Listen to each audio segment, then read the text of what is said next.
Wow, wow. Let's see. 38 degrees. Oh yeah. Oh yeah, there's water. Woohoo!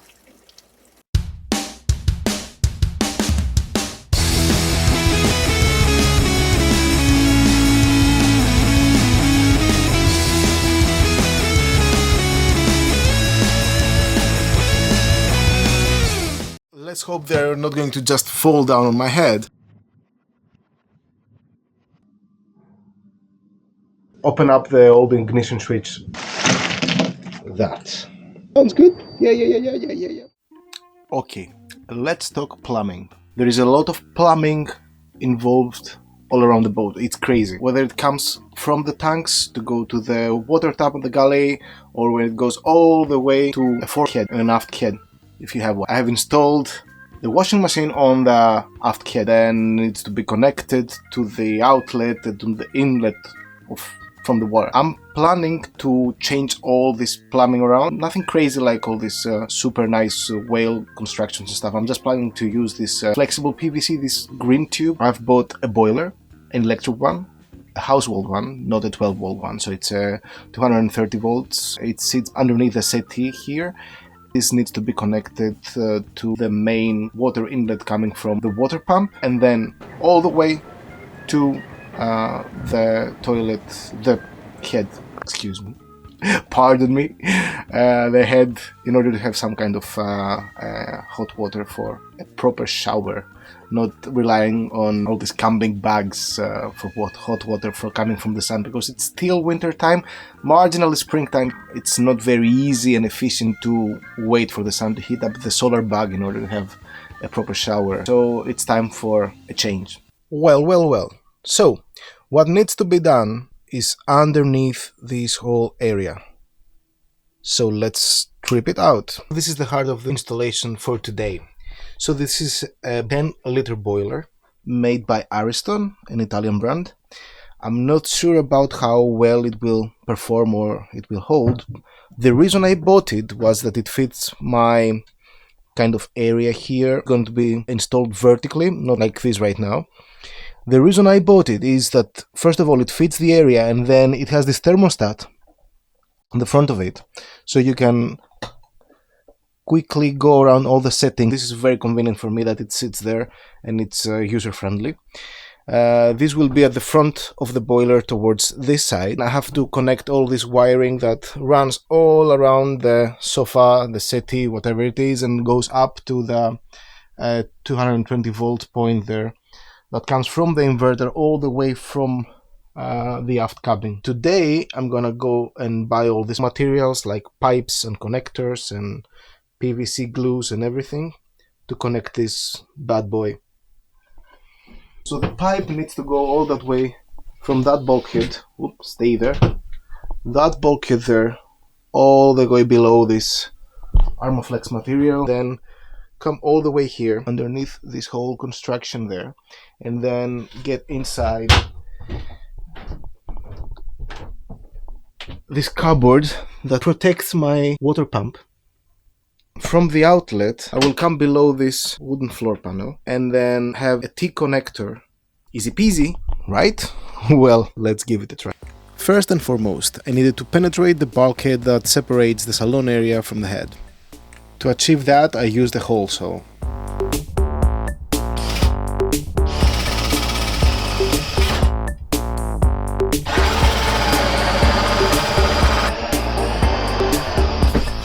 Now that the drilling is done, I needed to connect the water tap to the boiler itself.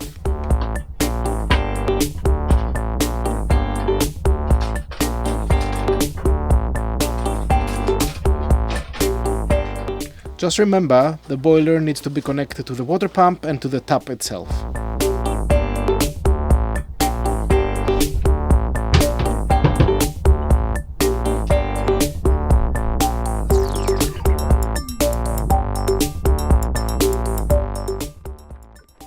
Now everything is connected tightly and I did everything I could the best way I could, and I'm sure there's nothing there but perfection. Let me check. Let's switch on the water. Okay, maybe not. back to the drawing board. Well, of course I'm kidding, I just had to tighten up a couple of screws. But everything is done, I can come here and switch on the main, which is the power coming from the inverter. And then right next to that there is a boiler switch. This one switches on the boiler and the water heats up. You can basically hear the inverter trying to cool down while the water boiler works. And the inverter is 2000 watts, so the boiler does not really pushes that any further because it's 1400 watts in total. And after 5 minutes of operating the water boiler, it's time to test it. So this is the hot water tap.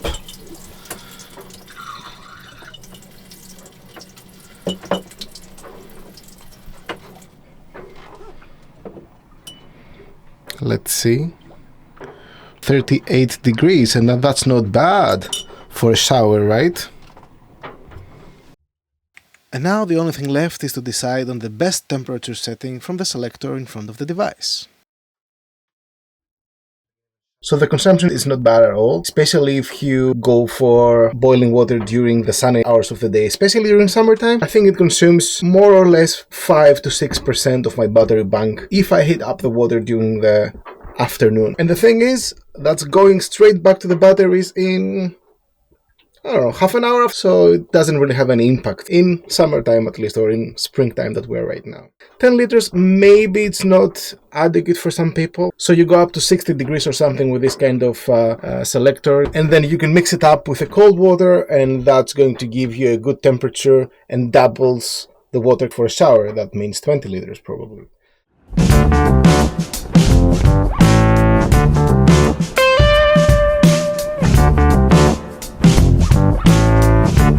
Well, I'm really excited today because the new water pump is here. Oops. What's that? Documentation. Ooh. Money. Bye. This is the Seaflow. Oh, by the way, this video is not sponsored at all, but I would be happy to.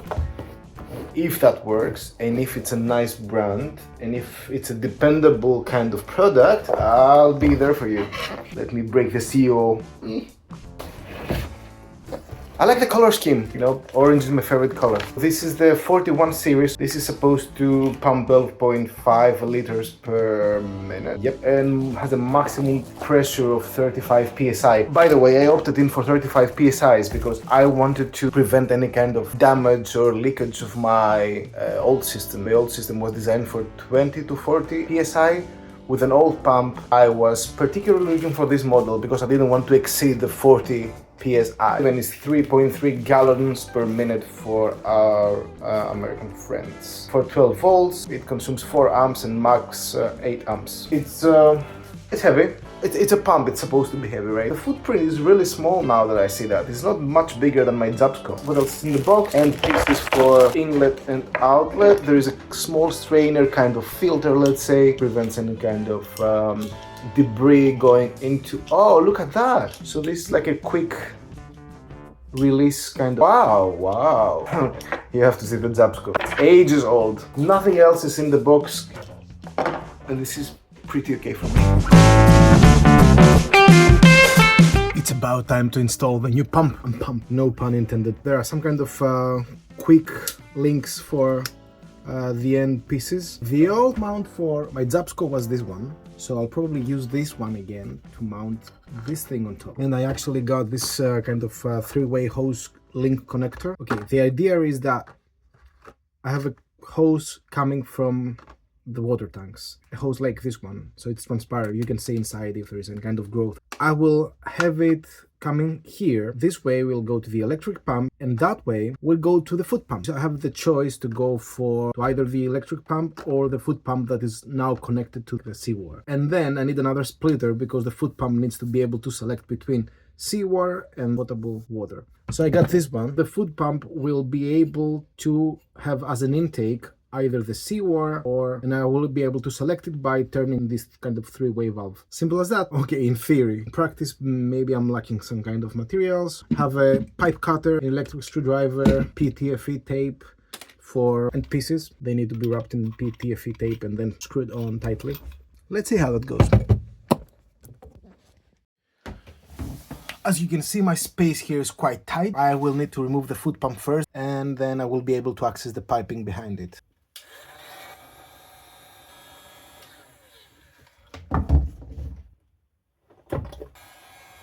You don't want to go too close. You don't want to melt it. You just want to heat it up so it's more flexible, and then it can get in and out without damaging anything. So now it's taking form. I've added this splitter to the hose coming from the water tanks. We need to add the PTFE tape to each one of the end pieces.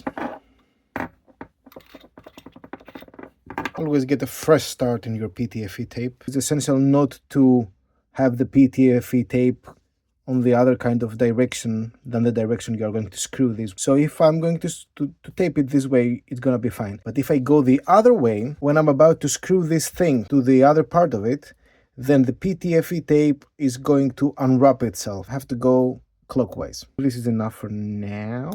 Yeah, it's a good seal. And then I'm going to use a wrench to tighten it up. I'll do the same with the rest of them and I'll show you the end result. Now I'm in a position to finalize the installation. I haven't really put in place the whole pump itself. It's still loose in order to see where the connections are. Three-way valve to the bulkhead. Using this type of material, unsure about the name. If you switch the whole thing there, then it uses the seawater, fits it all the way back. That's gonna be the water from the water tanks. The next thing to do is connect the pump itself, and I'm gonna show you how it's gonna look in the end. Everything is in place right now. I used the hose clamps and everything for each one of the fittings, and the only thing that's missing right now is the foot pump. As soon as the foot pump is in place, I will connect the two last tubes, and then I will be able to test the system. And this is the final installation. Woohoo! Yeah, I basically explained everything already. Now I should switch on the power, the water. I'm gonna open the valves. Wait a second. Before I switch on what I'm about to switch on anyway, please hit the subscribe button to the channel if you haven't done that yet. And of course, share the video with your friends or enemies. Now I'm switching on the power. Ooh. Oh yeah. Oh yeah, there's water. Woohoo! Yep, that's okay. That's brilliant. Finally, I have a tip for you. This is a space that you don't really care about how it looks, right? I assume so after all this tubing, right? So you can easily mark the tubes. As you can see, that's to the water closet, and you can see that's for the sink, and then you can mark with arrows how the water flows from different places. This is really helpful when you try to decide whether something is not flowing or something is not right. At the same time, I've marked up on the bulkhead, for example, that this is the fridge, and then the other side is marked from the tank, and this is the foot pump, and this is from the sea. This way you can actually pass the message to a crew member, or you can even remember it yourself at the start of the new season if you haven't used your boat for a while. That's it for today, guys. I hope you liked the video. If you did, please hit the like button. This is the captain signing off. Till the next one, keep chasing your dreams, one horizon at a time. Go for it.